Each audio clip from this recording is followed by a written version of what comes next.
আমাৰ জীৱনৰ লগত জড়িত হৈ থকা কিছুমান বিশেষ ব্যক্তিসকলৰ লগত কটোৱা বিশেষ সময়কণৰ কিছু মুহূৰ্ত আজি এই ভিডিঅ'টোৰ মাজেৰে আপোনালোকৰ মাজলৈ আগবঢ়ালোঁ। মই আশা কৰিছোঁ যাতে আপোনালোকে এই ভিডিঅ'টি চাই খুবেই ভাল পাব, লগতে ভিডিঅ'টি একেবাৰে শেষৰলৈকে চাব। তেনেহ'লে আহকচোন এতিয়া ভিডিঅ'টো আৰম্ভ কৰোঁ। পোনপ্ৰথমে শাক আৰু চাউলকেইটাকে আপোনালোকক দেখাই লৈছোঁ। এয়া ধুনীয়াকৈ বেগত পেকিং কৰি মই ওলাইছোঁ এফালে ফুৰিবলৈ যাবলৈ। আৰু এতিয়া দেৰি নকৰি পাপাও ওলালে মোক থ'বলৈ বুলি।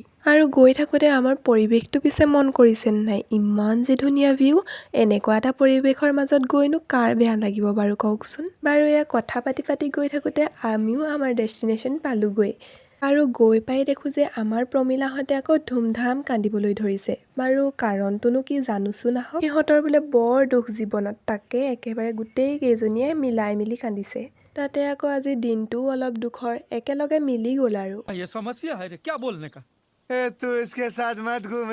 বাকীসকলৰ বাৰু চকু পানী ওলাইছে, পিছে এইগৰাকী অভাৰ এক্টিঙতে মৰিলে আৰু এইফালে আকৌ এগৰাকী আহিছেহে। আৰু এয়া হাঁহি ধেমালি সুখ দুখৰ মাজতে আমিও আমাৰ কাম কৰি আছোঁ, মানে শাক পাচলিসমূহো কাটি ল'লোঁ। বাকী এতিয়া সকলোৰে সহযোগতে যেনিবা শাক পাচলিসমূহো কাটি হ'লগৈ। আৰু কেমেৰাটো উলিয়ালেই ভাল আৰু যেনিবা সকলোৱে হাই দিবলৈ ৰখি থাকে। আৰু এইগৰাকী হৈছে আজি আমাৰ ঘৰৰ মালিক। ৰান্ধনীয়েও এইফালে ধুনীয়াকৈ জুই ধৰি ল'লে আৰু এয়া হৈছে আমাৰ মাংসৰ প্ৰহৰী।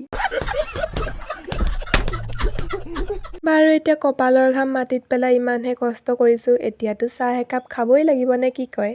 তাকে আহি এগৰাকীয়ে চাহ কেইকাপমানৰ লগতে আকৌ বিস্কুটো দি থৈ গ'লি। আমি বোলো সকলোৱে এতিয়া খাই লওঁ। চাহ খাই পাছফালে গৈ দেখোঁ যে এইফালে আকৌ আমাৰ আজি জলকীয়া ভাজিৰ কাৰণে প্ৰিপাৰেশ্যন চলি আছে। আৰু সকলোৰে সহযোগত কামবোৰ কৰিলেতো সোনকালেই সমাধান হয়।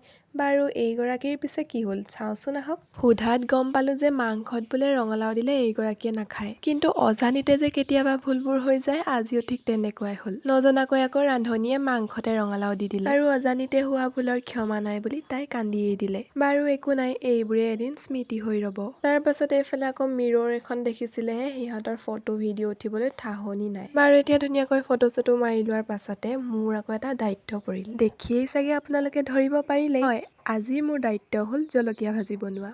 আৰু এতিয়া দেৰি নকৰি ময়ো লাগি গ'লোঁ জলকীয়া ভাজি বনোৱা কামত। ঘৰত বনোৱাও বেলেগ আৰু যিকোনো পাৰ্টিত বনোৱাও বেলেগ। পিছে মোৰ ভয় লাগি আছিল জানেনে, কি বা হয় তাতে আকৌ নতুন ৰান্ধনী। আজি বাৰু জলকীয়া ভাজিত কম জ্বলা হ'বনে? জ্বলা হ'লেতো ভালেই, যদি জলকীয়া ভাজি জ্বলা নহয় টেঙা হয় তেতিয়া কোনে ৰিস্ক ল'ব। এতিয়া কোনেনো কি বনাই আছে চাওঁচোন আহক। এইগৰাকী আকৌ মাছৰ তৰকাৰী বনাইছে বোলে। আৰু এই কেইগৰাকী হৈছে ধুদৰ পচলা। মানে চাওকচোন কেনেদৰে বিচনাত বাগৰি মোবাইল টিপি আছে। আনফালে আকৌ আমি দুজনীয়ে ৰান্ধনি কৰি মৰিছোঁ গৰমত। সিহঁতৰ ৰাজৰাণীৰ সুখ সহিব নোৱাৰি ময়ো এটা বুদ্ধি সাজিলোঁ। ৰ'ব আপোনালোককো কৈ আছোঁ। জলকীয়া ভাজিত দিবৰ বাবে আকৌ কেঁচা জলকীয়াৰ পেষ্ট এটা কৰি থোৱা আছিল। সেইখিনিকে বাতি এটাতে লৈ সিহঁতক এতিয়া পদিনাৰ চাটনি বুলি খুৱাবলৈ গৈছিলোঁ। পিছে এজনীয়ে খাবলৈ হাতখন মেলি লওঁতে আন কেইজনীয়ে আকৌ গমেই পাই গ'ল আৰু সিহঁতক দিবলৈ যাওঁতে নাখালে বাৰু। এতিয়া জলকীয়া ভাজি বনাবলৈ বুলি লওঁতে এইফালে আকৌ এছিষ্টেণ্ট ৰাখি থৈছোঁ আৰু সেইকেইজনীয়ে যোগান ধৰক চাই ইফালে সিফালে ঘূৰিহে ফুৰিছে চাওকচোন। আনফালে এতিয়া এগৰাকীয়ে আকৌ ফটো লোৱাত ব্যস্ত। এইবোৰ কৰি থাকোঁতে আকৌ এইফালে এতিয়া কেক কটাৰ সময়ো পালেহি। এই ভিডিঅ'টো প্ৰায় আধাখিনি পাৰেই হৈ গ'ল। এতিয়ালৈকে আপোনালোকে গেছ কৰিব পাৰিছেনে বাৰু আজিৰ দিনটো কিহৰ বাবে ইমান বিশেষ বুলি কোৱাৰ উপৰিও ইয়াত উপস্থিত থকা সকলো ল'ৰা ছোৱালীৰ বাবেই আজিৰ দিনটো পিছে বৰ দুখদায়কো আছিল।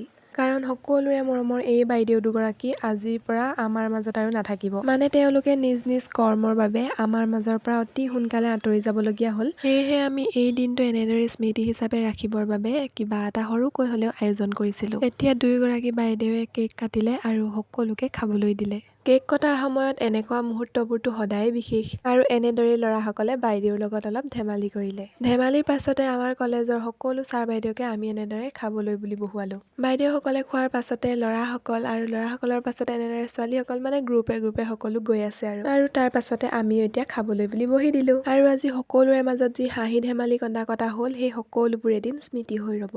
আৰু এইখিনিতে ময়ো মোৰ ভিডিঅ'টো আজিলৈ ইমানতে সামৰণি মাৰিছোঁ। আশা কৰিছোঁ আপোনালোক সকলোৱে ভিডিঅ'টি চাই খুবেই ভাল পালে। আৰু ভিডিঅ'সমূহ চাই লাইক কমেণ্ট শ্বেয়াৰ কৰিবলৈ নাপাহৰিব, লগতে চেনেলটোকো ছাবস্ক্ৰাইব কৰি থ'ব।